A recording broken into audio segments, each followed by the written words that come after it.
बहुत बहुत स्वागत है दोस्तों आप सभी का। आज की ये वीडियो बहुत ज्यादा इंपॉर्टेंट होने वाली है क्लास 12 के फिजिकल एजुकेशन सब्जेक्ट के लिए। इसमें हम बात करेंगे आपके चैप्टर नंबर 9 के बारे में जिसका नाम है मनोविज्ञान और खेल।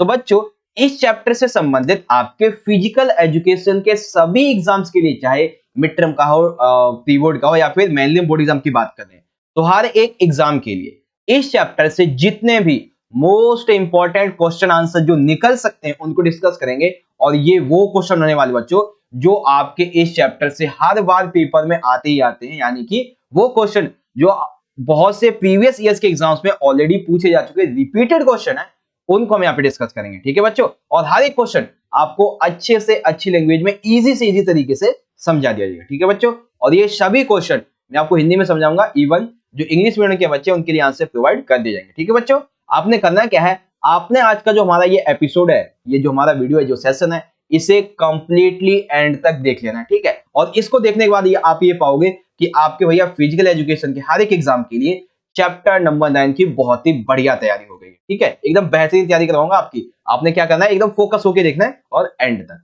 ओके बच्चों, चलिए ये हो गया हमारा 1 मिनट का इंट्रोडक्शन। अब हम शुरुआत करेंगे अपने क्वेश्चन की। पहला क्वेश्चन बच्चों बहुत ज्यादा इंपॉर्टेंट है। ये 3 से 4 बार आपके कई सारे जो प्रीवियस ईयर के एग्जाम हो चुके हैं ऑलरेडी 10 इयर्स के, उसमें 3 से 4 बार ये प्रश्न आ चुका है। ठीक है, प्रश्न आता है कि व्यक्तित्व को परिभाषित कीजिए और व्यक्तित्व के जो बिग 5 सिद्धांत है ये समझाइए। ठीक है भाई, तो व्यक्तित्व का मतलब क्या है और इसके जो 5 सिद्धांत है ये क्या है, ये हमें समझना है। ठीक है भाई, तो देखो 5 सिद्धांत में, जैसे ये जो है इसके टोटल 5 सिद्धांत है। ठीक है, तो इन 5 सिद्धांतों को आपसे 2-2 मार्क्स में अलग से भी पूछा जा सकता है। मैं आपको समझाऊंगा अभी आपको कैसे कैसे लिखना है सारी चीजें। चलिए पहले हम बात करते हैं कि आखिर इस व्यक्तित्व का क्या मतलब होता है, व्यक्तित्व का। तो देखो बेसिकली व्यक्तित्व एक तरीके का शब्द है जो कि एक लैटिन भाषा का शब्द जिसे बोलते हैं पर्सोना, इससे हुई है। अब पर्सोना का अर्थ क्या होता है, मास्क या फिर मुखौटा। तो अगर हम आराम से कहें एकदम सिंपल तरीके से, तो व्यक्तित्व का मतलब है मास्क या फिर मुखौटा। लेकिन आप ऐसे तो कह नहीं सकते व्यक्तित्व के संबंध में। बेसिकली देखो, आपके फिजिकल एजुकेशन लैंग्वेज में थोड़े इसे और विस्तार कर दिया गया है। इसे मास्क या फिर मुखौटा ना कह के इसे जैविक रूप और आकार, मनोवैज्ञानिक रूप और मनुष्य की जो सहनशीलता है इसको दर्शाता है एक व्यक्तित्व। ठीक है ना, एक जो बेसिकली व्यवहार है वो दर्शाता है। ठीक है ना भाई, समझ में आ गया आप सभी को व्यक्तित्व का क्या मतलब है। अगर हम नॉर्मली बात करें तो पर्सोना एक लैटिन शब्द है जिसका मतलब होता है मास्क या फिर मुखौटा। लेकिन थोड़ा और विस्तार से समझे तो इसका अर्थ होता है एक जैविक रूप आकार वाला, एक मनोवैज्ञानिक रूप, एक सहनशीलता वाला रूप तरीके से। ठीक है ना भाई, समझ में आ गया व्यक्तित्व का मतलब क्या है। अब बारी आती है कि इसमें जो 5 विक सिद्धांत है वो कौन कौन से हैं। ठीक है, तो ये है भैया टोटल 5 विक सिद्धांत, जिसमें सबसे पहला है स्पष्टता संबंधी लक्षण, दूसरा है कर्तव्य निष्ठा संबंधी लक्षण, तीसरा है बहिर्मुखता संबंधी लक्षण, और चौथा है सहमतता संबंधी लक्षण, और पांचवा है मनोविक्षुब्धता संबंधी लक्षण। ठीक है बच्चों, तो ये अभी मैं आपको समझाऊंगा अच्छे तरीके से, और अलग अलग से आपसे हर एक ये जो पार्ट है ना, ये आपसे 2-2 मार्क्स में भी पूछा जा सकता है। ठीक है बच्चों, तो इस चीज को आप याद रखें। चलिए अब हम शुरुआत करते हैं। तो सबसे पहले हम एक की बात करेंगे जो कि है स्पष्टता संबंधी लक्षण। ठीक है, शायद मुझे रेड पेन लेना चाहिए, है ना। हाँ ठीक है। देखिए स्पष्टता संबंधी लक्षण ये क्या दर्शाते हैं। बेसिकली देखो, एक चीज मैं आपको बेसिक सा कॉन्सेप्ट क्लियर कर देता हूँ कि सामाजिक रूप चरित्र या फिर जो व्यक्तित्व के ये 5 सिद्धांत है ना, ये बेसिकली वो लक्षण को यहाँ पे हमें बताना है कि जो सिद्धांत है उसमें वो लक्षण कौन कौन से हैं। ठीक है, अब हर एक में अलग अलग लक्षण है। जैसे कि जो स्पष्टता संबंधी लक्षण है, इसमें क्या दर्शाता है, इसमें जितने भी स्पष्टता संबंधी लक्षण है इनका आकलन ये दर्शाता है कि एक व्यक्ति जो है वो कितना कल्पनाशील हो सकता है, वो कितना व्यावहारिक तरीके से रहता है, उसके अंदर कितनी रचनात्मकता है, वो कितने विषयों को, विभिन्न प्रकार के अलग अलग विषयों को उनको सीखने में रुचि रखता है, उसकी बौद्धिक जिज्ञासा कितनी है, और साथ ही वो नए नए विषयों को सीखने में कितना योग्य है, नए अनुभवों को आनंद लेने वाला कितना योग्य है, इत्यादि का इसमें आकलन किया जाता है। ठीक है ना भाई, तो समझ में आ गया कि स्पष्टता संबंधी लक्षण ये क्या दर्शाते हैं, ये दर्शाते हैं कि भाई मनुष्य जो है, एक व्यक्ति जो है वो कितना कल्पनाशील है, कितना व्यवहारिक है, रचनात्मक है, कितने नए नए विषय को सीख सकता है, उसकी जिज्ञासा क्या है, और वो योग्य है या नहीं है, और नई चीजों को सीखता है तो वो आनंद कैसे लेता है। तो ये सारे हम इसमें अध्ययन करते हैं, ठीक है, मतलब ये लक्षण है बेसिकली। दूसरा लक्षण है इसका कर्तव्य निष्ठा संबंधी लक्षण। ये जब हम इसका आकलन करते हैं तो हम ये पाते हैं कि एक व्यक्ति जो है वो आखिर कितनी चुनौतियों का अपने जीवन में उनका सामना कर सकता है, ठीक है, और चुनौतियों का सामना करते हुए वो कितना महत्वाकांक्षी है, साथ ही वो अपने ऊपर कैसे अनुशासित रख सकता है, कितना कठोर परिश्रमी है, एक योजनाबद्ध तरीके से अपने लक्ष्य को कैसे प्राप्त करता है, कैसे कार्य करता है, इन सब चीजों का इसमें आकलन किया जाता है, ठीक है। तो यानी कि कर्तव्य निष्ठा में आप क्या समझ गए कि मनुष्य के जीवन में आने वाली चुनौतियों से सामना करने में, उसके महत्वाकांक्षी होने में, आत्म अनुशासित होने में, ठीक है, कितना परिश्रम है और अपने लक्ष्य को कैसे प्राप्त करता है, योजना कैसे बनाता है, ये सारी चीजें उसके कर्तव्य निष्ठता को दर्शाती हैं, ठीक। ये कंप्लीट हुआ। तीसरा आ जाता है बच्चों बहिर्मुखता।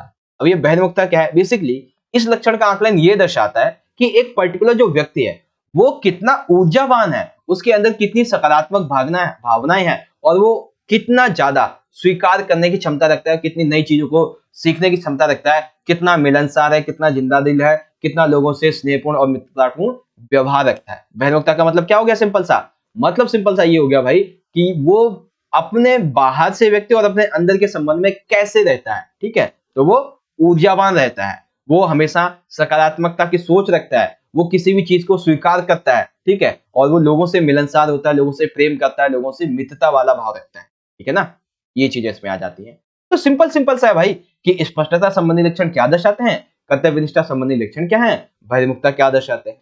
अब दो अभी हमारे और बच रहे हैं, जिसमें से चौथा आ जाता है बच्चों सहमतता संबंधी लक्षण, ठीक है। सहमतता संबंधी लक्षण ये क्या दर्शाते हैं? ये दर्शाते हैं कि एक व्यक्ति जो है वो कितना उदार है, यानी कि वो उसका दिल कितना साफ है, कितना लोगों का ईमान, वो मतलब कितना ईमानदार है, कितना दूसरों का सहयोग करने वाला व्यक्ति है, कितना मित्रतापूर्ण है, या फिर कितने अच्छी तरीके से समाज को व्यवस्थित करता है, ठीक। पांचवा है मनोविक्षुवद्धता संबंधी लक्षण। ये क्या दर्शाते हैं? ये दर्शाता है कि एक व्यक्ति जो है वो कितना गुस्सा करने वाला है, उसके अंदर कितना अवसाद है, कितनी चिंताएं हैं, ठीक है, वो कितना चिंतित रहता है और अपनी भावना पर वो नियंत्रण नहीं रख पाता है। क्यों नहीं रख पाता? ये सारी चीजें इसमें दिखाई जाती है, ठीक है भाई। समझ में आ गया आप सभी को सारी की सारी चीजें? एक बार मैं आपको सारे के सारे जो पार्ट है ना वो दोबारा समझा देता हूं ताकि आपको कहीं डाउट ना रह जाए, थोड़ा सा भी डाउट ना रह जाए। देखिए, जब बारी आती है स्पष्टता संबंधी लक्षण की, तो इसमें हम मनुष्य के कल्पनाशील को, व्यवहारिक रचनात्मक ज्ञान को, इसको हम देखते हैं, ठीक है, वो नए नए विषयों को कैसा सीखता है, ये सारी चीजें। दूसरा आता है उसके व्यक्ति के कर्तव्य के रूप में, ठीक है, जैसे वो चुनौतियों का सामना कैसे करता है, आत्मनुशासित कैसे रहता है, ठीक है, कितना कठोर परिश्रमी अपना कार्य करने के लिए, उद्देश्य करने के लिए कैसे योजना बनाता है, ये चीज आती है। बहिर्मुखता में क्या होता है कि हम उस व्यक्ति के अंदर से और बाहर से उसको समझते हैं, जैसे वो कितना ऊर्जावान है, वो कैसी सोच रखता है, सकारात्मक सोच रखता है, साथ ही लोगों से मिलने वाला है, प्रेम करने वाला है, मित्रता रखने वाला होता है, ठीक। उसके बाद में है चौथा है समता संबंधी लक्षण, जो कि अभी आपको मैंने बता ही दिया है कि कितना दूसरों की सहायता करता है, कितना उदार है, मित्रतापूर्ण है, ठीक है, ये सारी चीजें। और पांचवा क्या है कि वो कितना गुस्से वाला है, कितना गुस्से को कंट्रोल रख सकता है, कितनी चिंतित रहता है, ये सारी चीजें इसमें आ जाती है।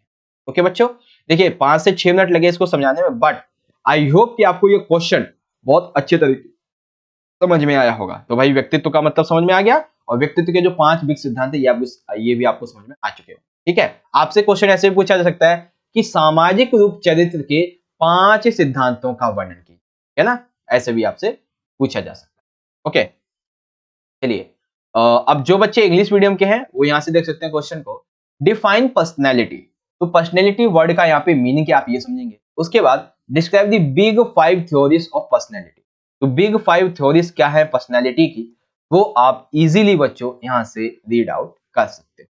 ओके, ये 5 तो नंबर हो गए। अब यहाँ पे एक एक करके आप एक्सप्लेन करेंगे। तो सबसे पहला आएगा एक्सट्रोवर्जन ट्रेड्स, एंड सेकंड आएगा ये वाला, तीसरा आ जाएगा एक्सट्रोवर्जन के बारे में ही है, ठीक है ना। तो आप इनको पढ़ लेना, ठीक है। मैंने आपसे पहले बोला था मैं आपको क्या करूंगा कि हिंदी में समझाता चलूंगा और इंग्लिश मीडियम के बच्चों के लिए आंसर जो आपको प्रोवाइड करवाता चलूंगा, ठीक है।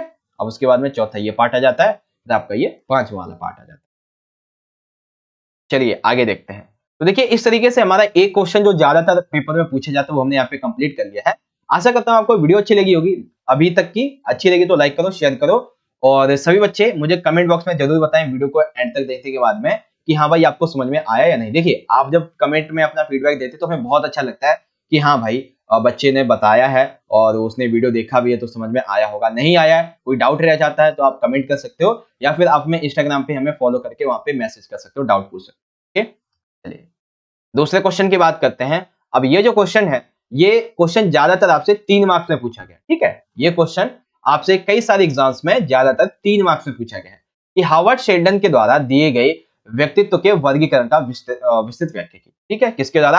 हार्वर्ड शेल्डन के द्वारा। इन्होंने व्यक्तित्व का जो वर्गीकरण किया है वो हमें समझाना है किस तरीके से। तो आप सभी को पता है इन्होंने बेसिकली 3 तरीके के भागों में बांटा हुआ है। बेसिकली थे कौन? तो हार्वर्ड शेल्डन थे, ये एक अमेरिकी वैज्ञानिक थे जिनका जन्म 19 नवंबर 1898 को हुआ था। इन्होंने व्यक्ति को शारीरिक बनावट के आधार पे, यानी कि व्यक्ति मोटा है पतला है, इसके आधार पे 3 भागों में उसे बांट दिया था। ठीक है, अब चलिए देखते हैं।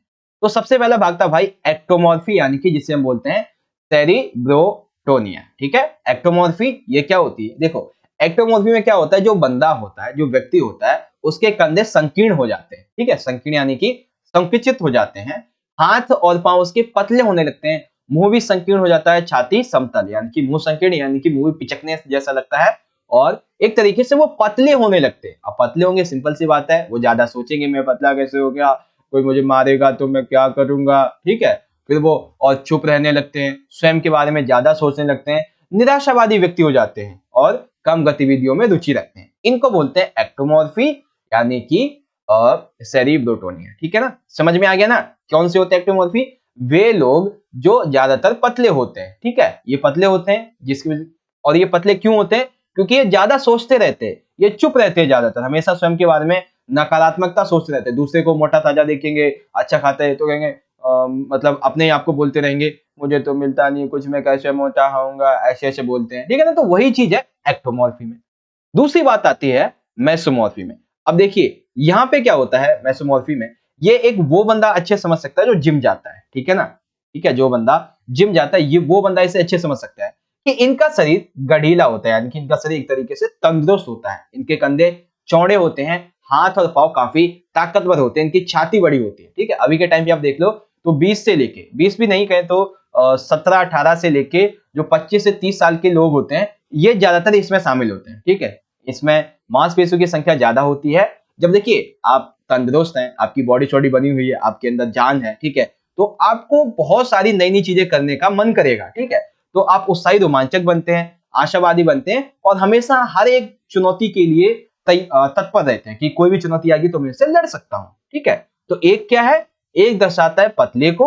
ठीक है, आप एकदम नॉर्मल तरीके से समझो, एक पतला दर्शाता है और एक जो है एक दर्शाता है जिम को। ठीक है, और तीसरा जो है वो एंडोमॉर्फ है जिसे विस्लोटोनिया कहते हैं। ये क्या दर्शाता है? इसमें पता है क्या है कि जब बंदा ज्यादा खाता पीता रहता है तो वो गोल मटोल हो जाता है। ठीक है, मान लेते हैं कोई बंदा 20 साल का है, नॉर्मली उसका जो वेट है वो होना चाहिए 50 या फिर 60, कम से कम 60 तो होना चाहिए। ठीक है, वही 20 साल के बंदे का जो वेट है वो अगर 100 हो जाए तो है ना, अच्छी बात थोड़ी ना है, उसका शरीर गोल मटोल हो जाएगा।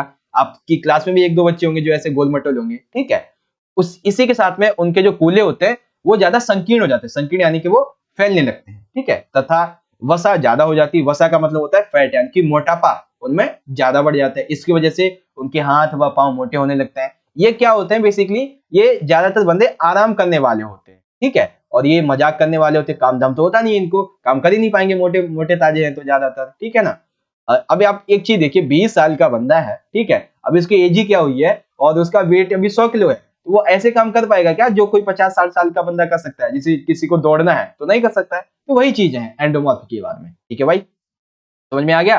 तो आपको क्या समझाना है, एक्टोमॉर्फी का मतलब क्या, सिंपल सा इसको समझ सकते हैं, पतला बंदा उसकी सोच, दूसरा क्या है जिम वाला बंदा उसकी सोच, और तीसरा जाता है जो एक तरीके से ज्यादा मोटा हो जाता है। ठीक है, इसको हम बोलते हैं एंडोमॉर्फी को, जो ज्यादा मोटा होता है। ठीक है, सिंपल सा आपको समझ में आ गया ना भाई? देखो जितना हो सकता है एकदम इजी से इजी जाके आपके एक स्टूडेंट के लेवल पर जाके जितना हो सकता है मैं आपको अच्छे समझा। ठीक है, चलिए आगे बात कर लेते हैं। जो इंग्लिश मीडियम के बच्चे यहां से देख सकते हैं कि explain in detail the classification of personality given by Harvard Sheldon. तो क्या क्या है आप देख लीजिए, एक्टोमॉर्फी, मेसोमॉर्फी एंड एंडोमॉर्फ। ठीक है भाई, एक्टोमॉर्फी, मेसोमॉर्फी एंड एंडोमॉर्फ। यहाँ पे आप इस पॉइंट को इजीली रीड आउट कर लेना। ठीक है, चलिए आगे बढ़ते हैं अगले क्वेश्चन की तरफ। अगला क्वेश्चन है हमारा क्वेश्चन नंबर 3। ये जो क्वेश्चन है वो ज्यादातर आपके पेपर में आया है और ये है 4 मार्क्स का प्रश्न, ठीक है। जिसमें क्या होता है, आपको पूछा जाता है आपसे कि भाई आक्रामकता की परिभाषा एवं अवधारणा लिखिए, ठीक है। ये क्वेश्चन आपसे 2 मार्क्स में पूछा जाता है, ठीक है। और उसके बाद में इसमें एक क्वेश्चन और ऐड कर देते हैं कि खेलों में आक्रामकता के प्रकारों का वर्णन कीजिए। तो आक्रामकता है इसके 3 प्रकार होते हैं। तो टोटल मिला के जो क्वेश्चन है आपसे 5 मार्क्स में पूछा जाता है, ठीक है। 4 और 5 मार्क्स में तोड़ तोड़ के पूछेगा, तो 2 2 3 3 करके पूछ लेगा, ठीक है भाई। तो पहले हम बात करते हैं आक्रामकता। तो जैसा कि आपको वर्ड से पता चला होगा, आक्रामकता एक तरीके से गुस्सा होना, ठीक है, क्रोध करना, एंग्री होना।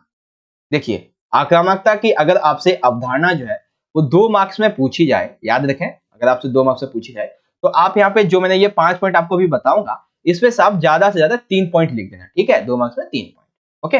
देखिए, आक्रामकता एक बेसिकली क्या है, ये कोई भी एक शारीरिक या फिर मौखिक व्यवहार होता है। क्या होता है? एक व्यवहार होता है, चाहे शारीरिक हो यानी कि हाथ पैर चलाना, मौखिक यानी कि गाली गलौज करना।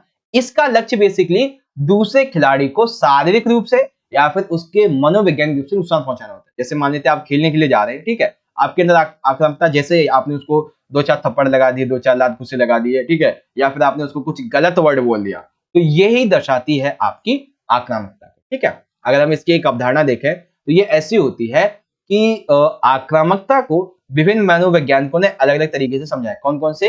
पहले आते हैं वृत्ति के सिद्धांत। तो वृत्ति के सिद्धांत वाले जो मनोवैज्ञानिक है, इनका मानना ये है कि आक्रामकता जो है ना, ये जन्मजात होती है और समय के अनुसार दिखाई देती है। कई बार ये होता है कि वंश क्रम के आधार पर, जैसे कि मान लेते हैं किसी के घर में आप देखेंगे उनके जो दादाजी हैं, ठीक है, वो गुस्सा कर रहे हैं, तो उनका जो बेटा होगा, ठीक है, वो भी गुस्सा करेगा। तो उसका बेटे का जो बेटा होगा वो भी ऐसे गुस्सा करेगा। हालांकि शुरुआती 2 4 साल 10 साल तक तो नहीं, लेकिन जैसे जैसे एज बढ़ती जाएगी उस हिसाब से वो भी गुस्सा करता चला जाएगा, आक्रामकता उसकी बढ़ती जाएगी, ठीक है। ये कहलाता है वृत्ति के सिद्धांत के अनुसार। दूसरा आ जाता है जो सामाजिक सिद्धांत वाले मनोवैज्ञानिक है, इनके अनुसार ये कहते हैं कि ये वातावरण से सीखी जाती है। यानी कि जो आपके फ्रेंड सर्कल होता है, आपका जो सर्कल होता है, एरिया जो होता है जहां पे आप रहते हैं, जहां पे जिन लोगों को आप देखते हैं, उनसे बातचीत करते हैं, मिलते हैं, उनको देखकर आप ये गुस्सा करना सीखते हैं, ठीक है। तीसरा बताता है कुंठा सिद्धांत। यह सिद्धांत ये बताता है कि आक्रामकता का जन्म कुंठा होने पर ही होता है, ठीक है। कुंठा सिद्धांत क्या कहता है कि ये बेसिकली जो आक्रामकता, जो गुस्सा है, ये कुंठा होने पर जन्म लेती है, क्या भाई। तो अगर आपसे अब अवधारणा पूछी जाएगी तो आप बता सकते हैं, ठीक है। आप इस पॉइंट को भूल जाओ, यहाँ पे कुछ है, बल्कि बस आप ये याद रखो कि आक्रामकता एक तरीके से क्या है, ये शारीरिक और मौखिक व्यवहार है जिसका लक्ष्य दूसरे खिलाड़ी को शारीरिक रूप से या फिर मन के या फिर दिमागी लेवल पे नुकसान पहुंचाना, ठीक है। अवृत्ति के सिद्धांत अनुसार ये जन्मजात होती है, ठीक है। सामाजिक सिद्धांत के अनुसार ये वातावरण से सीखते हैं, अब जिन लोगों से मिलते हैं। और तीसरा कुंठा सिद्धांत, ये आक्रामकता का जन्म कुंठा के आधार पर होता है, ठीक है। ये सिंपल सा है, ठीक है। एकदम देखो, सिंपल सा पॉइंट आपको समझ में आ रहा होगा। अब बारी आती है कि इसके प्रकार कौन कौन से। तो बेसिकली देखो, ये 3 तरीके की होती है। सबसे पहली है सत्वतापूर्ण आक्रामकता, जिसे हम बेसिकली प्रतिक्रियाशील रूप से आक्रामकता भी कहते हैं। अब देखिए इसका मतलब क्या है, इसका मतलब यह है कि जानबूझकर नुकसान पहुंचाना, दूसरे को घायल करना, शारीरिक बल का इस्तेमाल करना, ठीक है। जैसे मान लेते हैं आपका वेट अच्छा है, आप जिम जाते हो, आपके अंदर आपकी बॉडी अच्छी है, आप किसी को मार भी सकते हो, ठीक है। तो इसीलिए आपने जानबूझ के किसी व्यक्ति को परेशान करना शुरू कर दिया, उसको मारा पीटा घायल कर दिया। आप बिना फालतू के अपना जो बल है वो किसी पर यूं ही निकाल रहे हो, इसको बोलते हैं सत्वतापूर्ण, ठीक है। जैसा कि नाम से पता चल रहा है, सत्वतापूर्ण, ओके। दूसरी आती है भाई बाहरी आक्रामकता। ये क्या होती है? ये बेसिकली कई बार अनजाने में दूसरे को शारीरिक घायल करना, ठीक है। इसका लक्ष्य होता है उच्चतम प्रदर्शन की प्राप्ति तथा शारीरिक बल का इस्तेमाल करना इत्यादि। बेसिकली देखो, जो बाहरी आक्रामकता होती है ये क्या होती है, ये जब आप कोई खेल वगैरह खेल रहे होते हैं तो उसमें आप अपना प्रदर्शन अच्छा करने के लिए अपने शारीरिक बल को इस्तेमाल करते हैं, लेकिन इस वजह से अनजाने में दूसरे व्यक्ति को घायल होना पड़ता है, ठीक है। यानी कि अनजाने में दूसरे व्यक्ति को घायल कर देना, ये होता है, ठीक है, बाहरी आक्रामकता। तीसरी होती है बच्चों मुखर व्यवहार आक्रामकता। ये क्या होती है? बेसिकली इसमें शारीरिक रूप से नुकसान ना पहुंचाना, वैध वालों का इस्तेमाल, नियम नहीं तोड़ते, दूसरे को मनोवैज्ञानिक रूप से नुकसान पहुंचाना तथा मौखिक बल का उपयोग करना। बेसिकली सिंपल सा मतलब इसका ये हो गया कि इसमें यह होता है कि आप जो है किसी को शारीरिक रूप से घायल नहीं करते, उसको मारते पीटते नहीं है, अपनी शक्ति का उसके उपयोग नहीं करते, नियम भी नहीं तोड़ते, लेकिन आप उसे बौद्धिक लेवल पे यानी कि उसके दिमागी लेवल पे उसे मनोवैज्ञानिक तौर पे नुकसान पहुंचाते हैं, अपने मौखिक बल का उपयोग करते हैं उसके साथ में शारीरिक बल का नहीं। ठीक है, आ गया समझ में क्या क्या होता है भाई? तो पहली क्या है? शत्रुतापूर्ण यानी कि जिसमें किसी को जानबूझ के नुकसान पहुंचा जाए, घायल किया जाए, अपने शारीरिक बल का उपयोग किया जाए। बाहरी आक्रामकता जिसमें बिना किसी गलती के दूसरे को शारीरिक बल के अनुसार उसे घायल कर दिया जाए, बिना किसी गलती के। तीसरा क्या है? जिसमें आप शारीरिक रूप का उपयोग नहीं करते, शारीरिक बल का उपयोग नहीं करते, आप नियम भी नहीं तोड़ते, लेकिन आप उसे मौखिक बल के अनुसार उसे घायल कर देते हैं। घायल मतलब कि दिमागी लेवल पे। ठीक है भाई, समझ गए? तो ये हो गया हमारा ये क्वेश्चन की आक्रामकता की अवधारणा क्या होती है और इसके प्रकार। जो बच्चे इंग्लिश मीडियम के हैं वो यहाँ से पढ़ सकते हैं। Explain the definition and concept of aggression, describe the types of aggression in sports. तो एग्रेशन क्या होती है, ठीक है, इन द इंस्टिंक्ट थ्योरी के अनुसार, एंड जो फिजिकोलॉजिस्ट है इन सोशल थ्योरी वो आप बता देंगे, एंड उसके बाद में जो फ्रस्ट्रेशन थ्योरी है बिलीव, उसकी आप यहाँ पे ये बता देंगे। ठीक है भाई, उसके बाद में जो टाइप्स हैं एग्रेशन की स्पोर्ट्स में वो देख लेते हैं। तो सबसे पहला है हॉस्टाइल एग्रेशन या फिर कह सकते हैं रिएक्टिव एग्रेशन, दूसरा है एक्सटर्नल एग्रेशन, एंड तीसरा जाता है असर्टिव बिहेवियर एग्रेशन। ठीक है भाई, ये पॉइंट आप पढ़ लेंगे। अब एक क्वेश्चन आपसे और पूछा गया, ज्यादातर ये आपसे अभी तक 3 से 4 बार पूछा जा चुका है कि आक्रामकता को नियंत्रित कैसे किया जा सकता है, यानी कि आप जो गुस्सा करते हो उस गुस्सा करने की प्रक्रिया को नियंत्रित कैसे कर सकते हैं। ठीक है, तो इसके बहुत से उपाय हैं, जिसमें से देखिए मैं कुछ ऐसे ऐसे उपाय आपको बताऊंगा जो आसानी से आपको याद हो जाए। ठीक है, और देखो कोई व्यक्ति, आप एक चीज देखो कि कोई व्यक्ति यदि गुस्सा करता है तो वो शांत कैसे हो सकता है, उसके गुस्से को आप कैसे शांत कर सकते हो? ये दिमाग आप अपने अपने अनुसार भी लगा सकते हो, आंसर लिख सकते हो, जिसमें सबसे पहला ये है कि गैर आक्रामकता व्यवहार के लिए खिलाड़ियों की प्रशंसा करनी चाहिए। यानी कि देखो देखो जब कोई एक टीम है, ठीक है, उस टीम में टोटल ये 10 बंदे, तो 10 बंदों में से मान लेते 8 बंदे जो है वो गुस्सा करने वाले हैं, 2 बंदे जो है वो गुस्सा करते थे पहले, लेकिन क्या है कि अब उन्होंने उस पर काबू कर लिया है। ठीक है, यानी कि तो अब क्या हो गया, उन्होंने आक्रामकता को कम कर दिया है। तो जो कोच होगा वो क्या करेगा, वो इन 2 बच्चों की बड़ाई करेगा, उनकी प्रशंसा करेगा, ताकि बाकी के जो 8 बंदे इसको देख के अपने गुस्से के लेवल को कम करें। ठीक, तो उसके बाद दूसरा है कि उन संकेतों को हटा देना चाहिए जो खिलाड़ी को आक्रामक बनाते हैं। यानी कि कई बार होता है कि खिलाड़ी किसी चीज को देख के या फिर किसी वस्तु को देख के बेसिकली वो गुस्सा होने लगता है, ठीक है ना, उसके अंदर आक्रामकता जाग उठती है, तो हमें उन चीजों को हटा देना चाहिए, सिंपल है। ठीक है, तीसरा ये है कि संज्ञानात्मक क्रियाएं, यानी कि जैसे कि जो लोग ज्यादा गुस्सा करते हैं, आक्रामकता दिखाते हैं, कोच को ये समझाना चाहिए उसे, देखो भाई तुम जो है वो अपने आप से बात करो, ठीक है, तुम कल्पनाशील बनो और अपने आप से बात करो और देखो कि क्या तुम ये जो आक्रामकता दिखाते हो, क्या ये तुम्हारे लिए सही है, क्या ये तुम्हारे आसपास के लोगों के लिए सही है, क्या ये तुम्हारी टीम के लिए सही है। ठीक है, ये कोच का सबसे अहम फर्ज हो जाता है। ठीक है, चौथा ये है कि आक्रामकता को नियंत्रित रखने वाले जो खिलाड़ी होते हैं इनको सकारात्मक दृष्टिकोण से समझाना चाहिए। ठीक है, पहले देखो जिन्होंने नियंत्रित कर लिया उसको क्या करनी चाहिए, उनकी प्रशंसा करनी चाहिए। उसके बाद में उन्हें समझाना चाहिए कि यदि आप इसे ऐसे कंट्रोल करके रखोगे तो आने वाले टाइम पे आप और ज्यादा बुलंदियों को छू सकते हो, क्योंकि आपने देखा होगा कि आप, एक कहावत भी है कि आपकी जीभ ही आपको ऊंचाइयों तक ले जाती है और आपको ऊंचाई से एक पतंग की तरह नीचे भी गिरा देती है।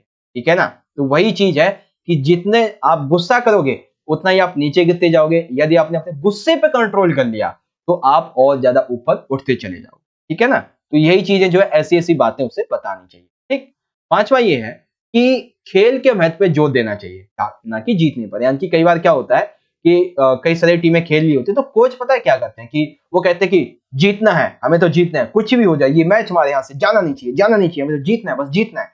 ऐसा नहीं करना चाहिए, बल्कि अगर आपकी टीम अच्छी है, बेसिकली गुस्सा आक्रामकता वगैरह नहीं करते तो बेशक ठीक है, लेकिन जब आपकी टीम में कुछ व्यक्ति आक्रामकता वाले हैं तो उन्हें ऐसे समझाना चाहिए, देखो ये खेल जो है वो हमारे लिए बहुत ज्यादा महत्वपूर्ण है, हम जीते या ना जीते कोई फर्क नहीं पड़ता, लेकिन याद रखो कि यदि हमारी टीम के किसी एक बंदे ने भी अपने गुस्से पर काबू नहीं किया, ठीक है, अपने आक्रामकता को काबू नहीं किया, तो जो टीम अभी सबसे आगे चल रही है, नंबर 1 पे चल रही है, वो टीम धीरे धीरे करके नंबर 10 पे भी आ जाएगी, सबसे नीचे भी। तो एक टीम के बंदे की गलती, उसकी आक्रामकता, उसका गुस्सा उसको नीचे डुबा सकता है। ठीक है ना, और साथ ही ये भी करना चाहिए कि मान लेते आप समझा समझा के थक गए हो किसी को, ठीक है, और वो बंदा आक्रामकता पे आक्रामकता, गुस्से पे गुस्सा करवाया जा रहा है, जिससे आपकी टीम का बहुत ज्यादा नुकसान हो रहा है, तो भैया ऐसे बंदे के लिए कुछ नहीं हो सकता। ठीक है, उसे उठाओ और दंडित करो फिर, ठीक। और सबसे आखिरी ये आता है कि इन सभी क्रियाओं को जो करने वाला बंदा है, ठीक है ना, उनका जो हेड है कौन होता है, कोच होता है। खेल में हेड कौन होता है, कोच होता है। तो उसे अपनी जो आक्रामकता है उससे शांत रखना। ये सारे पॉइंट आप यहाँ पे लिखेंगे, ठीक है भाई। तो एक खिलाड़ी के तौर पे, एक व्यक्ति के तौर पे कैसे हम अपने गुस्से को कंट्रोल कर सकते हैं, ठीक है, और कोच क्या क्या इसमें अपना योगदान दे सकता है वो आप यहाँ पे देख सकते हैं, ठीक है भाई। चलिए, जो बच्चे इंग्लिश मीडियम के यहां से देख लेंगे, explain the method to control aggression. तो भाई यहाँ पे बहुत सारे पॉइंट्स हैं जिस संबंध में आप इन पॉइंट्स को इजिली रीड आउट कर लीजिए, ठीक है भाई। समझा तो दिया ही मैंने अच्छे तरीके से, और बाकी के पॉइंट आप यहां से देख ही सकते हैं। ओके, चलिए, बारी आती है अगले क्वेश्चन की। अगला क्वेश्चन है हमारा यहाँ पे बहुत ही ज्यादा इंपॉर्टेंट है, और ये जो है तकरीबन आपको आपकी किताब में ज्यादातर देखने को नहीं मिलेगा, ठीक है, क्योंकि ये ज्यादातर आपके माइंड बेस्ड के कॉन्सेप्ट के अनुसार है। आप ध्यान से समझेंगे तो आप इस क्वेश्चन को समझ जाएंगे। क्वेश्चन हमारा ये है कि आत्मसम्मान यानी कि सेल्फ कॉन्फिडेंस, एंड उसके बाद शारीरिक छवि यानी कि आपका जो बॉडी शेप है, इस दोनों को प्रभावित करने वाले कारक कौन कौन से हैं तथा उन्हें सुधारने वाले तत्वों की व्याख्या कीजिए। यानी कि आपके आत्मसम्मान को, आपके सेल्फ कॉन्फिडेंस को, आपकी शारीरिक छवि को, आपकी बॉडी शेप को कौन कौन से कारक प्रभावित करते हैं और उसे कैसे सुधारा जा सकता है, या फिर सुधारने के तत्व क्या क्या होते हैं, ठीक है भाई। तो बेसिकली देखो, आत्मसम्मान या फिर कह सकते हैं कि शारीरिक छवि को प्रभावित करने वाले कारक बहुत से हैं, ठीक है। सबसे पहला कारक ये होता है कि दूसरों से खुद की तुलना करना। यानी कि देखो, हमारा जो आत्मसम्मान है, हमारी शारीरिक छवि कैसे प्रभावित होती है, जब हम दूसरे व्यक्ति से खुद की तुलना करते हैं, ठीक है। मान लेते हैं कि आपको कम पढ़ना लिखना आता है, ठीक है, मान लेते हैं आप पतले हैं, तो ऐसे में जब आप अपने दूसरों से तुलना करोगे, एक तरफ आप कहोगे कि वो बंदा तो यूपीएससी की तैयारी करता है, मुझे तो कुछ आता ही नहीं है, मैं क्या करूंगा, ठीक है। वहीं आप मान लेते हैं कि 20 साल के हो, आपका वजन है 40 किलो, वहीं दूसरा बंदा 20 साल का है, उसका वजन है मान लो 70 किलो। तो आप ये देख के हैरान होते रहते हो कि इसका वजन तो ज्यादा, मेरा वजन तो कम है, मैं क्या चलूंगा। तो ये चीजें इसमें आ जाती हैं, ठीक है ना। तो यानी कि दूसरों से खुद की तुलना करना बंद करो, ठीक है। ये सुधारने का उपाय भी हो जाता है और यही प्रभावित करने का कारक भी है। ओके, दूसरा ये है कि दूसरों का हमारे प्रति व्यवहार करना, ठीक है। अब वही चीज आप यहाँ पे देख सकते हैं, जैसे हम कम पढ़े लिखे हैं, या फिर हम दुबले पतले हैं, या फिर हम अमीर गरीब हैं, ठीक है, समाज के निचले तबके के लोग हैं, तो जो लोग हमारे साथ जैसा व्यवहार करते हैं, हमारा आत्मसम्मान, हमारी शारीरिक छवि भी उसी के साथ ढलने लगती है, ठीक है। तीसरा है जीवन के अच्छे बुरे अनुभव। यानी कि आप जीवन में आपने जो भी कार्य किए हैं, उससे आपको जो अनुभव प्राप्त हुआ है, उससे आत्मसम्मान में आपकी वृद्धि भी होती है, कमी भी होती है, आपकी सारी छवि अच्छी भी होती है और खराब भी होती है। अब जैसे मान लेते हैं कि आप पतले थे, ठीक है ना, पतले थे आप, ओके, और आपको किसी बंदे ने आके, दो चार बंदे ने आके ढंग से पीट दिया, तो आपको शारीरिक तौर पे और आपको आत्मसम्मान में क्या हुआ, कमी हुई, और आपको इस चीज को देख के बड़ा गुस्सा है कि मैं पतला था इसलिए इन्होंने मुझे मारा। तो अब क्या करोगे, आप जिम विम जाओगे, बॉडी शॉडी बनाओगे, और फिर एक दो साल बाद में जाके, अब देखो, जब आप जिम करोगे ना, ये एक डार्क रियलिटी है भाई, एक महीने तक तो आपको असर दिखेगा ही नहीं, 2-3 महीने बाद आपको लगेगा कि हाँ मैं जिम कर रहा हूँ, साल भर में आपको लगेगा कि हाँ असर दिख रहा है। तो वही चीज है, आपको किसी ने मारा और फिर आपने जिम विम करना स्टार्ट कर दिया, आपने वो गाना सुना है ना कि इंतजाम देखेगी वाला, वही चीज है। तो यही चीज यहाँ पे भी है कि जीवन के जितने अच्छे बुरे अनुभव होते हैं, ये आपके सेल्फ कॉन्फिडेंस को, ये आपके शारीरिक छवि को प्रभावित करते हैं। ओके, उसके बाद में आता है चौथा, कि शारीरिक गठन के अच्छा होने पर शारीरिक छवि तथा आत्मसम्मान में वृद्धि होती है। यानी कि देखो, जब आपका बॉडी शेप, जब आपकी बॉडी, आपका शरीर अच्छा रहेगा, तंदुरुस्त रहेगा, तो सिंपल सी बात है भाई कि आपका जो माइंड है ना वो भी अच्छा रहेगा, आपके आत्मसम्मान में वृद्धि होगी, ठीक है। लोग आपको बेसिकली, जैसे नॉर्मल होता है, पतले होते हैं तो कुछ भी सुना के चले जाएंगे, वो आपको ऐसा नहीं करेंगे, ठीक है। और ये अभी एक डार्क रियलिटी है अभी वर्ल्ड की। आप दुनिया में कभी बाहर निकल के देखोगे तो जो बंदा थोड़ा दिखता है ना मोटा ताजा, उसको कोई कुछ नहीं कहता ज्यादातर, लेकिन वहीं कोई पतला उतला होगा तो उसको दो चार सुना के भी चले जाते हैं कोई कोई, ठीक है ना। तो वही चीज यहाँ पे भी है, ये रियलिटी है भाई अभी के टाइम पे, क्योंकि सब क्या चाहते हैं कि हम यहाँ पे बड़े हैं, सब यही दिखाना चाहते हैं, लेकिन असलियत तो ये है कि उन 10-10 हजार के कपड़ों के पीछे एक घिनौना इंसान छिपा हुआ है, ठीक है। ये सारी कुछ चीजें हैं, वो आपको बस ये अपने नॉर्मली बेस पे सारी चीजें पता तो होंगी, ठीक है ना। तो वही चीज यहाँ पे भी। पांचवा ये है कि रंग रूप अच्छा होने पर शारीरिक छवि अच्छी होती है। यानी कि यदि आप गोरे हैं तो आपकी शारीरिक छवि अच्छी है, तो सिंपल सी बात है कि आपके आत्मसम्मान में वृद्धि होगी, सकारात्मक प्रभाव पड़ेगा, ठीक है।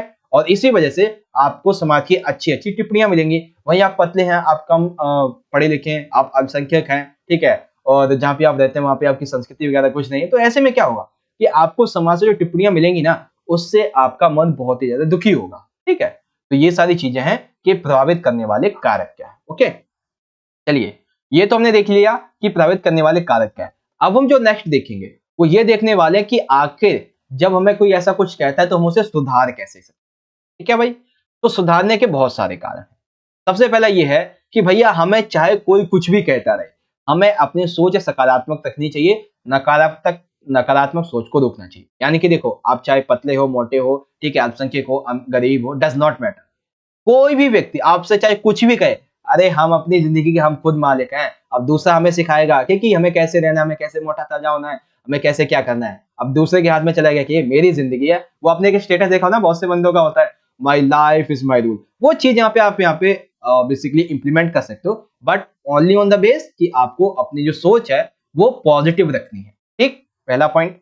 दूसरा है कि अपनी योग्यताओं पर ध्यान देना तथा अपने लक्ष्य को प्राप्त करना। यानी कि देखो, आपकी जो भी योग्यता है, जैसे मान लेते हैं आपको पढ़ना अच्छा लगता है, ठीक है, आपको किसी को यदि पढ़ना अच्छा नहीं लगता है, ठीक है, किसी को बोलना अच्छा लगता है, ठीक है, और किसी को बोलना भी अच्छा नहीं लगता है, तो किसी को दौड़ना अच्छा लगता है, किसी को जो भी आपको अच्छा लगता है, ठीक है, जो भी आपकी योग्यता है, आप अपनी उस योग्यता पे ध्यान दो, उस पे काम करो। लोग क्या कहते हैं, अगर आप भी वही सोचोगे तो फिर लोग काम ही क्या करेंगे। ठीक है ना, ये एक बहुत बड़ी कहावत है, सभी जितने भी मोटिवेशनल्स होते हैं वो भी यही बोलते हैं, लोग आपके बारे में क्या कहेंगे। अगर आप यही सोचोगे तो आप कभी आगे नहीं बढ़ सकते। तो वो करेंगे क्या, जब आप यही सोचते रहोगे कि लोग मेरे बारे में क्या कहेंगे। तो वही चीज है, आपके अंदर जो योग्यता है उस पर ध्यान दो और अपने उस योग्यता पे काम करते रहो और आप अपने लक्ष्य को प्राप्त कर सकते हो। ठीक, तीसरी ये है कि प्लास्टिक सर्जरी के द्वारा शारीरिक सुंदरता को बढ़ाया जा सकता है। आज के टाइम पे आप देखेंगे साइंस बहुत ज्यादा एडवांस हो चुका है, तो इसी संबंध में किसी का चेहरा बिगड़ जाता है, आपने देखा होगा आए दिन जो है वो मेनली जो बातें हैं वो गर्ल्स के ऊपर कभी तेजाब उजाब डाल के, ठीक है, कभी किसी वजह से, कभी किसी वजह से अत्याचार होता रहता है। ठीक है, तो ऐसे में कभी बेसिकली पैदाइश भी होता है कि किसी का चेहरा खराब होता है, या फिर कोई ज्यादा काला ही है इंडिया में रहते हुए भी, तो वो क्या कर सकता है कि प्लास्टिक सर्जरी के द्वारा अपने चेहरे को सुंदर बना सकता है। ठीक है, हालांकि जिसके लिए खर्चा तो बहुत आता है, लेकिन हाँ, पैसा है तो सब मुमकिन है भाई, है ना, ये चीज है। चौथा ये है कि शारीरिक सुंदरता को बढ़ाने के लिए बहुत सारे आपने देखा होगा क्रीम्स हो गए, सोप्स हो गए, वो आते हैं और आप उसका इस्तेमाल कर सकते हो। ठीक है, पांचवा ये है कि आत्म प्रशंसा को बढ़ाने के लिए खुद को अच्छा बनाना होता है। यानी कि क्या करना होता है कि आपको यदि अपना सेल्फ कॉन्फिडेंस बढ़ाना है तो इसके लिए क्या करना होता है, अपने खुद की प्रशंसा खुद करनी है, क्योंकि दूसरे तो आपकी बुराई करेंगे, वो आपकी प्रशंसा करने ही वाले नहीं है। ठीक है ना, वो आपकी बुराई करेंगे। आपने वो एक कहावत सुनी होगी ना कि संघर्ष में व्यक्ति अकेला होता है, ठीक है, और सभी व्यक्ति जो है वो उसकी आलोचना करते हैं, लेकिन जब वो सफल होता है तो वही व्यक्ति जो उसके लिए लाठी लेकर खड़े होते हैं, जिसको गाली दे रहे होते हैं, वही उसकी प्रशंसा करने लगते हैं। तो वही चीज है, हमें खुद से मतलब होना चाहिए, दूसरे क्या कहते हैं डज नॉट मैटर। ठीक है, छात्रा ये है। सातवां तो बहुत बहुत ही इंपॉर्टेंट है, आपको क्या करना है, आप डेली बेसिस पे थोड़ा व्यायाम कीजिए और एक अच्छा खाना खाइए, ज्यादा बाहर की चीजें या फिर कोई भी चीजें आप मत खाओ। ओके भाई, समझ गए। तो आई होप आप समझ गए होंगे कि शारीरिक छवि और हमारे आत्मसम्मान को प्रभावित करने वाले ये कारक हैं, और हम इसे सुधार कैसे सकते हैं, तो ये वो कारक है। ओके बच्चों, अब जो बच्चे इंग्लिश मीडियम से हैं वो यहां से पढ़ सकते हैं कि what are the factors affecting self esteem and body image and explain the elements to improve them. देखो देखो, सिंपल सुनो कि what are the factors affecting self esteem and body image and explain the elements to improve them. सबसे पहले आप देखेंगे कि factors affecting self esteem and या फिर self confidence and body image या फिर बॉडी शेप। ओके, ये फैक्टर्स हैं जो अफेक्ट करते हैं, और दूसरा जो है ये वो फैक्टर्स हैं जो बेसिकली जो इंप्रूव करने के लिए होते हैं, यानी कि way to improve body shape या फिर बॉडी इमेज और सेल्फ स्टीम यानी कि सेल्फ कॉन्फिडेंस। ये पॉइंट है आपके, यहां से आप इसे पढ़ सकते हो। ठीक है भाई, ओके। तो इस तरीके से हमारा आज का जो चैप्टर था वो हमने यहाँ पे कंप्लीट कर लिया अच्छे तरीके से, चैप्टर नंबर 9। देखो, इस चैप्टर में मैंने आपको कुछ ज्यादा मोटिवेशनल की लाइंस यहाँ पे समझा दी, और इसमें समझानी भी चाहिए, क्योंकि इसमें ना मनोविज्ञान के बारे में, आपकी इच्छा शक्ति, आपकी दिमाग के बारे में यहाँ पे सारी बातें आ जाती। ठीक है, तो ये चीज आपको समझानी जरूरी भी थी, इसीलिए आपने देखा होगा हर एक क्वेश्चन मैंने आपको कुछ ना कुछ ऐसी चीजें बताई हैं जो क्वेश्चन से हटके हैं, ताकि आप उसको रिलेट करके क्वेश्चन को समझ पाओ। ठीक है भाई, तो जहां तक मुझे लगता है कि आप सभी को आज का जो हमारा चैप्टर है वो अच्छे तरीके से समझ में आ चुका होगा। गाइस एक सेकेंड, हाँ, यदि आपको वीडियो अच्छा लगा हो, ठीक है, यदि आपको वीडियो अच्छा लगा हो तो आपने करना क्या है, आपने ज्यादा कुछ नहीं करना है, वीडियो को जितना हो सके उतना लाइक करो, ठीक है, वीडियो को जितना हो सके लाइक करो और अपने दोस्तों के साथ में जितना हो उतना शेयर कर दो। सभी बच्चे एक चीज मुझे कमेंट बॉक्स में, ठीक है, सभी बच्चे मुझे कमेंट बॉक्स में अपना फीडबैक देके जरूर जाएंगे कि यस सर, आपने जो भी हमें समझाया वो समझ में आ गया था, ठीक है। कोई डाउट कोई क्वेश्चन होता है तो कमेंट कर लो या फिर आप जो है इंस्टाग्राम की आईडी पे फॉलो करके मैसेज कर सकते हैं, ठीक है, ये सारी चीजें। और हमारे टेलीग्राम ग्रुप को जरूर ज्वाइन करो, यहाँ पे आपको कुछ कुछ अपडेट्स डेली बेसिस पे मिलती रहती है। वेल बच्चों, एक चैप्टर वही हमारा और बच रहा है, उसके बाद में आपका फिजिकल का सिलेबस भी कंप्लीट हो जाएगा। चलिए मिलते हैं नेक्स्ट वीडियो में, तब तक के लिए आप सभी अपना पढ़ते रहिए और अपना ख्याल रखिएगा। धन्यवाद। जय हिंद, वंदे मातरम।